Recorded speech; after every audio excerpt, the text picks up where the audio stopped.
Hi friends, మనం ఈరోజు జొన్న గట్క ఏ విధంగా తయారు చేసుకోవాలో నేర్చుకుందాం. మనము ఒక గ్లాసు జొన్నలని తీసుకొని ముందుగా దాన్ని నానబెట్టాలి. హాఫ్ అన్ అవర్ నానబెట్టిన తర్వాత మనం తీసుకున్న ఒక గ్లాసు జొన్నలని మిక్సీ పట్టాలి. అది మిక్సీ అనేది కొంచెం మెత్తగా పట్టించుకోవాలి జొన్నలని. ఆ తర్వాత జొన్నల్ని మిక్సీ పట్టిన తర్వాత ఒక గిన్నెలో వేడి నీళ్ళు తీసుకొని ఉడకబెట్టుకోవాలి. అందులో మిక్సీ పట్టిన జొన్నలను వేయాలి.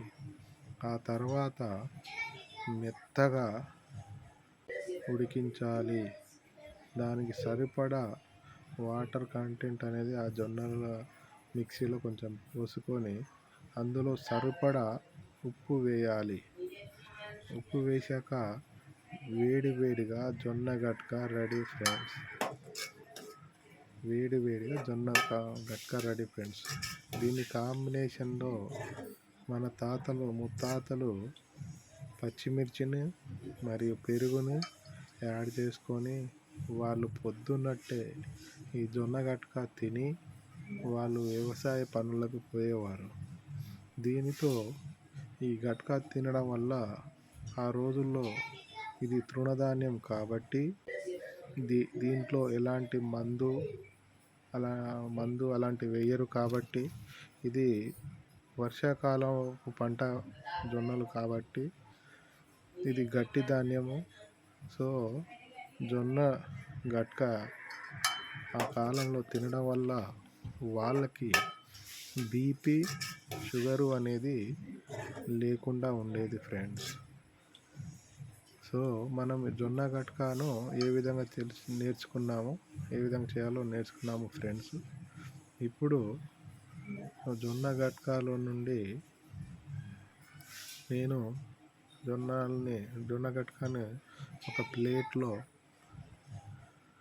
ప్లేట్ నుండి తీసుకోవడం జరిగింది. ఈ ప్లేట్లో తీసుకోవడం వల్ల దీని కాంబినేషన్గా నేను పెరుగుని ఒక ప్లేట్లో తీసుకున్నటువంటి పెరుగుని యాడ్ చేస్తున్నాను ఫ్రెండ్స్.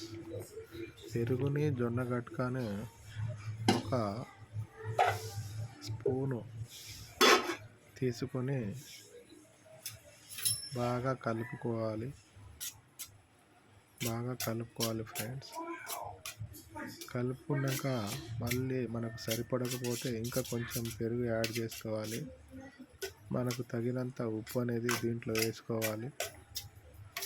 మన తాతలు వాళ్ళ వ్యవసాయానికి పట్టుతం కోసం ఈ పెరుగు జొన్న గట్కతో పాటు ఒక 2 పచ్చిమిర్చీలు డైరెక్ట్ కడుక్కొని పక్కన పెట్టుకొని దీన్ని తినుకుంటూ వాళ్ళ కాంబినేషన్గా పచ్చిమిర్చిని యాడ్ చేసుకొని తినడం జరిగేది ఫ్రెండ్స్.